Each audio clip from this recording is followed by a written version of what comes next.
nhưng mà nó đắng hơn.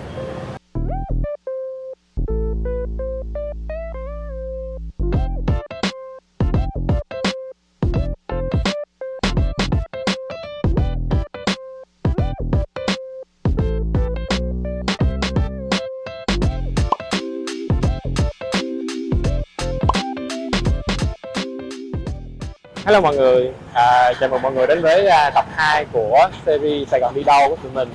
Thì ở tập này thì tụi mình sẽ đi khám phá khu Sài Gòn chợ lớn, một cái khu cũng khá là đặc trưng ở thành phố Hồ Chí Minh. Và tụi mình đã book một tour bên Eco Trip có tên là Kể Chuyện Chợ Lớn. Thì hiện tại thì tụi mình đang tham quan ở đền Minh Hương, Gia Thành. Mời mọi người cùng tham quan với tụi mình nhé.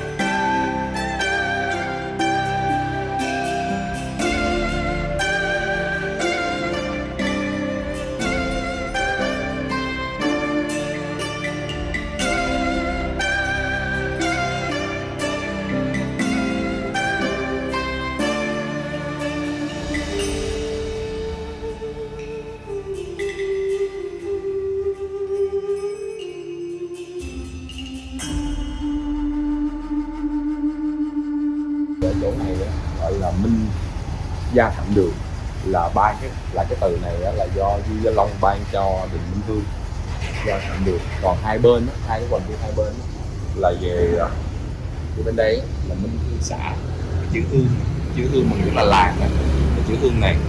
Còn chữ hương mà nó nghĩa là hương quả, nó sẽ viết khác với chữ hương mà trong hương làng như thế này. Ở đây sẽ là Minh Hương xã. Ở phía trong có cái hoành phi là 4 chữ, mọi người đọc từ cái phải qua Tục Tạ Phong, là 4 cái chữ này là do vua Thủ Đức ban cho đình Minh Gia Thành để ghi nhận là cái đóng góp của đình Minh Gia Thành trong cái việc lúc mà thời Pháp mới đánh Việt Nam. Thì đình Minh Gia Thành này cũng đóng góp rất là nhiều tiền bạc để cho bên triều đình nhà Nguyễn đánh.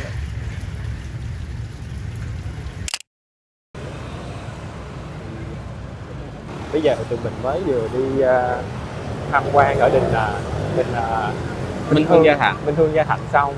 Ở đình đó thì tụi mình cũng được cô dân giới thiệu rất là nhiều cái kiến thức hay về người Minh Hương, cũng như là về Văn hóa, ẩm thực, rồi những cái cách bài trí ở trong đình như thế nào. Rất là thú vị, rất là... Khi mà nghe thì mình kiểu như khai sáng vậy đó mọi người. Đúng rồi, nói chung là nghe xong thì thấy có thêm rất là nhiều kiến thức rất là thú vị và hay ho đó. Còn bây giờ thì mình đang bắt đầu theo chân anh hướng dẫn viên để đi đâu quên rồi đi uống nước sâm nha mọi người. Cái tour của tụi mình đó, tụi mình đặt đó là cái walking tour, là tour đi bộ. Tức là Thế là sáng mình tập trung ở trung tâm văn hóa quận 5, xong rồi đi ăn sáng. Thì nó có những cái điểm tham quan nó gần nhau trong cái khu chợ lớn của mình. Đúng rồi, tụi mình cứ đi từ điểm này sang điểm kia, sau mỗi điểm sẽ có những cái người để giới thiệu cho tụi mình về cái đặc trưng ở chỗ đó. Cái tour tụi mình đi thì các bạn thấy là cũng chuẩn bị rất là kỹ. Có một cái ở đây các bạn thấy là có cái tai nghe, với lại có cái bộ thu ở đây, để khi mà anh hướng dẫn viên anh nói thì tụi mình sẽ vẫn nghe được trong toàn bộ quá trình đi á. Bởi vì đi là ngoài đường cho nên cũng sẽ khá là ồn, nên là có cái này thì nó sẽ đỡ hơn, sẽ dễ nghe được những thứ hơn. Rồi mình đã tới chỗ uống nước sâm, và mọi người đang ở đợi nước sâm để uống giải khát. Ủa cái 24 21 chị á là uống mà có thử không? Uống thử không? Nó không có nắng đâu anh, chỉ là lợ thôi à. Mới vừa được ở đợi nước sâm xong. Hải Nam, Cái này gọi là gì? Hà Cô Thảo. Còn cái này là Bông Cúc. bông cúc. Ok. Hà Cô Thảo cũng hơi lạ. Lạ. Nó là lạ. Không biết diễn tả nó làm sao nữa. Nó hơi nhẫn hả? Bắt hả? Giống nước sâm mà nhẫn. Nó hơi nhẫn xíu mà uống cũng ngon, uống cũng thú vị. Còn đây là bông cúc. Mông Cúc này chắc giống Mông Cúc. giống Mông Cúc.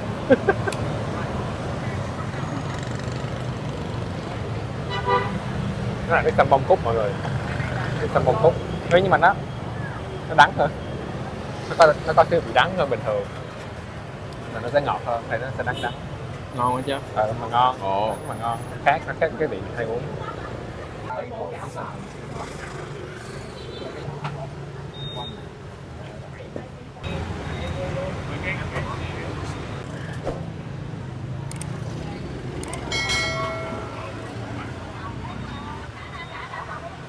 Bây giờ sau khi tụi mình mới vừa uống nước sâm xong thì tụi mình đang đi bộ là xuyên qua cái chợ nhỏ này để tới được hình như là đường Nguyễn Trãi. Ở đây mọi người bày bán hàng quán rất là nhiều. Chị Nguyễn vô lên. Bây giờ tụi mình sẽ đi vào cái hẻm nhỏ, cái hẻm nhỏ này.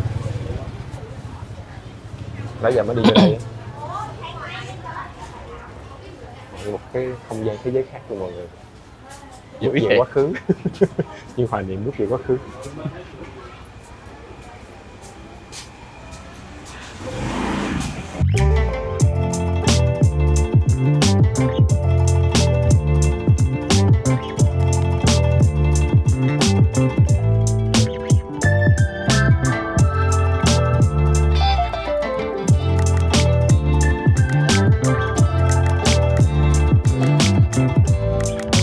Chacareo là cái đường tảng đà bây giờ, còn cái mà đường đường của Hoàng Thiên Dương ấy là đường này, đường Hoàng Thiên Dương này. Thì mình đang đứng đâu đó ở chỗ này.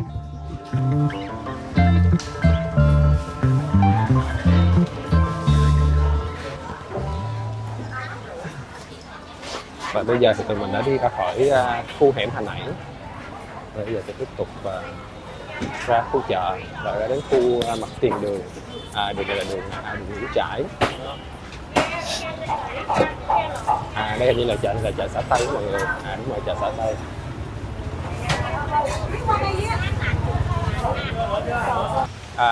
Ở đây có trường Chính Nghĩa nè mọi người.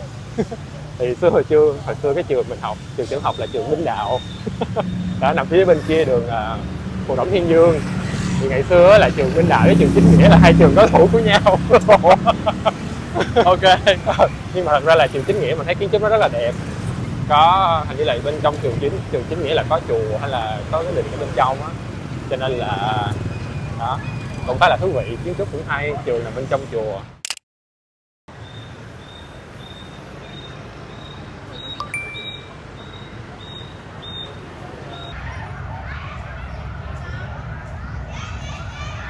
Là trang trí những cái tượng nhỏ nhỏ người đấy, gọi là biểu tượng hay là tuyến tượng đều được. Những cái bức tượng nhỏ sắp đầy hết trên cái bờ mái á, thì nó là phụ dùng cái dòng gốm, một cái dòng gốm bản địa của Việt Nam. Ở khu vực chợ lớn này là gốm Cây Mai, là mình sử dụng cái nguyên vật liệu ở đây. Tuy nhiên là cái bàn tay chế tác hay là kỹ thuật là do những người qua đem tới.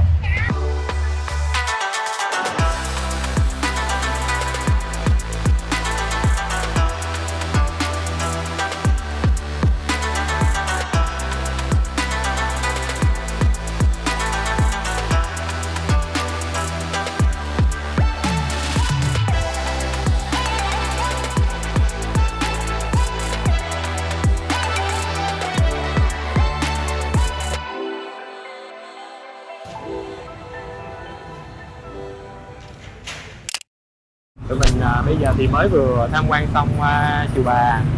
Là chùa Bà là của người Quảng Đông luôn, người Quảng Đông Để thành Hậu Quang. Đúng rồi, người Quảng Đông trong Ngũ Bang đó. Thì bây giờ sau khi tham quan xong chùa Bà, tụi mình tiếp tục đi tham quan chùa Ông. Chùa Ông, đúng rồi. Yeah. Đi thôi mọi người.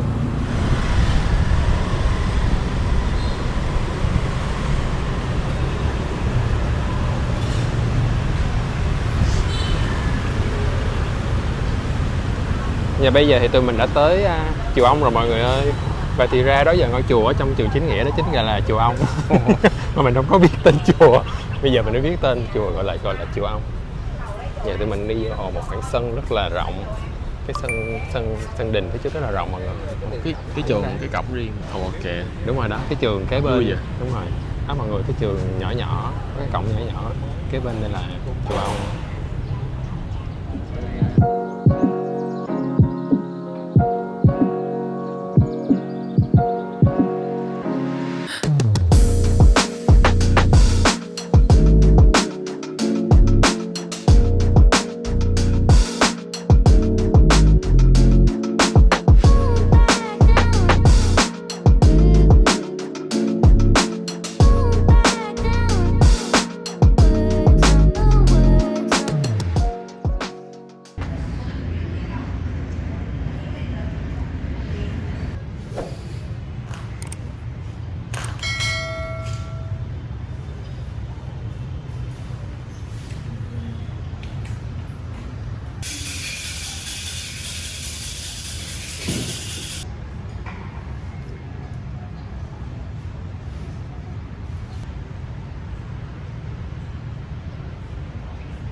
Sau khi tụi mình đã đi tham quan chùa Ông thì bây giờ tụi mình sẽ tiếp tục đi bộ để đi đến chắc là nãy nói Chùa Quan Âm.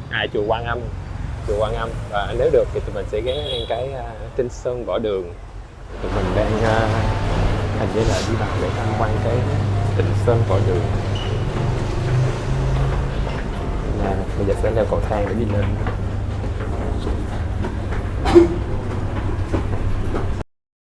Hello mọi người, thì buổi sáng trên đường mà tụi mình đi đến chùa Quan Âm thì may có tụi mình hết pin thành ra là tụi mình không có quay được khúc đó. Tuy nhiên là tụi mình cũng có chụp một vài tấm hình. Thì chùa Quan Âm là của người Phúc Kiến, của một dân tộc người Hoa. Thì kiến trúc của chùa thì thực ra là nó đâu đó nó tương đối giống nhưng mà cái màu sắc thì nó lại rất là khác. Cái chùa của người Quảng Đông. Sau đó thì khi mà tụi mình tham quan ở chùa Quan Âm, chùa Quan Âm xong thì cho nên là tụi mình đã về để mà nghỉ ngơi cũng như là sạc pin, tranh thủ sạc pin lại. Thì mọi người biết lúc đó là vừa hết pin điện thoại mà vừa hết pin cái tripod luôn đó, tại nên là phải coi như phải về nhà để nghỉ ngơi, để sạc pin lại hết tất cả mọi thứ. Thì tới buổi chiều thì tụi mình đi cà phê đó, thì cái quán này là cái quán Esmore, nhưng mà bạn họ hay gọi là Small Red, thì tại ra mình cũng không biết đọc như là đúng. Nhưng mà cái quán này có cái điểm khá là hay, đó là được decor trang trí theo phong cách Sài Gòn chợ lớn đó, nên là tụi mình cũng đi cái quán này cùng khám phá với tụi mình nhé.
Bây giờ tụi mình sẽ đi lên trên lầu của tiệm cà phê. Thì mọi người thấy là cái decor của quán vẫn giữ những cái nét cổ xưa của nhà người Hoa đó, những cái bậc thang nhỏ nhỏ, tường cũng kiểu chóc sơn.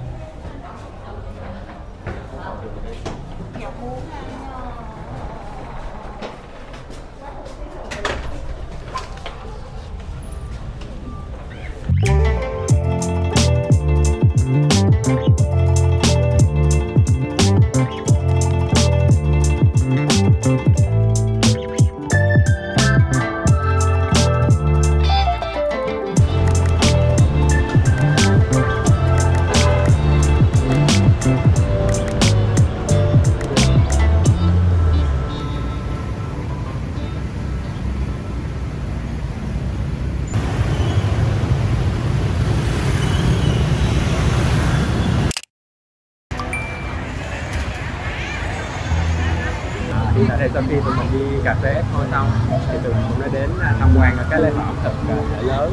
Chợ lớn Food Story. Đúng rồi, chợ lớn Food Story. Thì ở đây cũng có rất là nhiều cái brand nổi tiếng, ví dụ như là bao di, bánh mì tanh hay là củ long quán, để mình có thể thưởng thức những cái món ăn ở đây.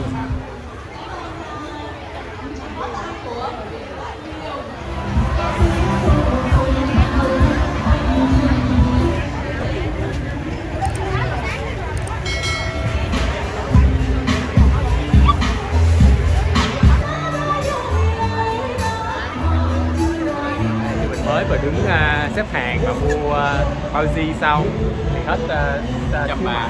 ở 130, nhưng mà hết xíu mại rồi nên là mình mua bánh bao. Thì cái này là Bánh bao xá xíu. bánh xá xíu, Bánh bao xá xíu. và xíu trứng. Ok, bây giờ tụi mình sẽ ăn và đây bây giờ tụi mình sẽ ăn bánh bao xá xíu trước.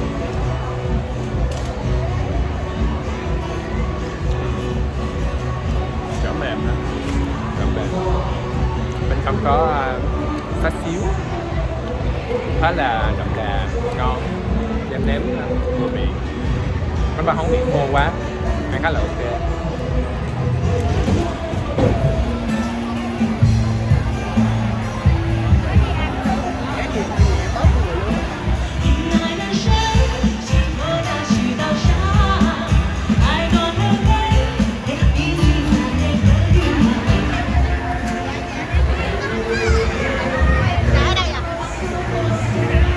Thế là tụi mình đi xong cái lễ hội ẩm thực này thì cũng là hết cái clip ngày hôm nay.